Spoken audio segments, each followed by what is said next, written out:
now, your Midday Ark-La-Miss news update.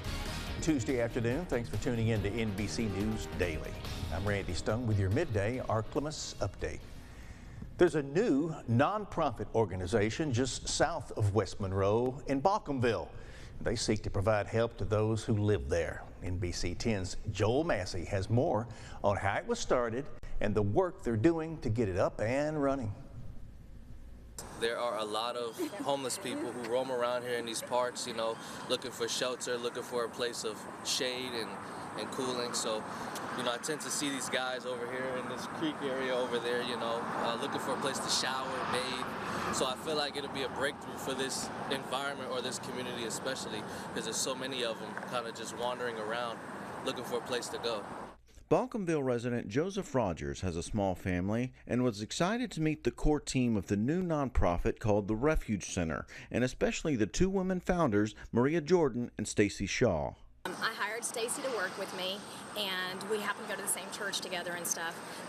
And so we were having a conversation one day. Actually, I'd had a dream, and I had this vision that was actually beyond myself, beyond me. I felt of coming down into this neighborhood and really cleaning it up and helping the homeless people here. When Stacy was 15, she did some mission work in downtown Houston and gained a heart for people. But after that, she says some bad choices led to her being homeless. She found help through the Amazing Grace Worship Center in Calhoun. When I was there, the burden for homeless people in this area, it grew because we had a street ministry at our church. We have a active street ministry. We came out, we would feed people, we would do street church and things like that.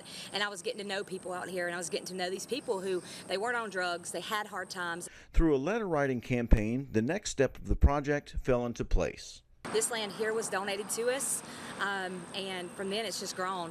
And people are starting to come out, they're asking questions. My poor decisions influenced me greatly.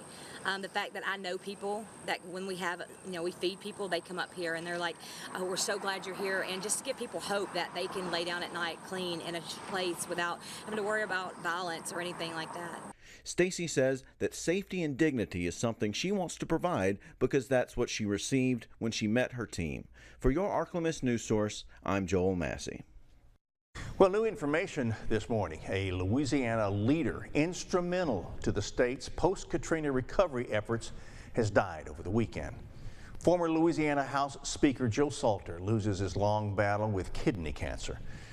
Salter served for 22 years in the state house and spent 4 years as Speaker.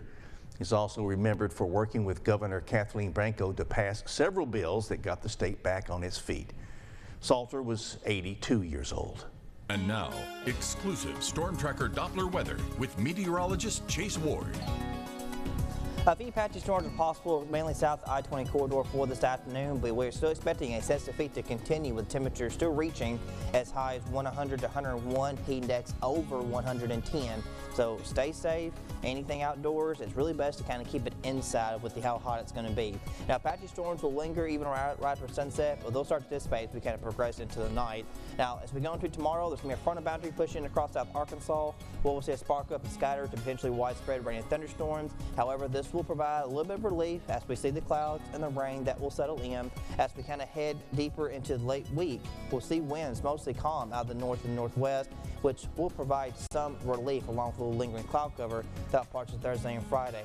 But until then, still got extreme heat warnings that will be in effect because this heat index is going to be over 110. And anything higher than that, this is where it becomes a bit hazardous. So kind of keep that in mind. Like I said, it's really best to stay indoors for this afternoon. Now, tonight we're going to fall to mid-70s as the rain ends. Then for tomorrow, we could still kind of hit upper 90 range prior to these thunderstorms that will be arriving, but we'll start to see a little bit of a change in how it feels Thursday through Friday.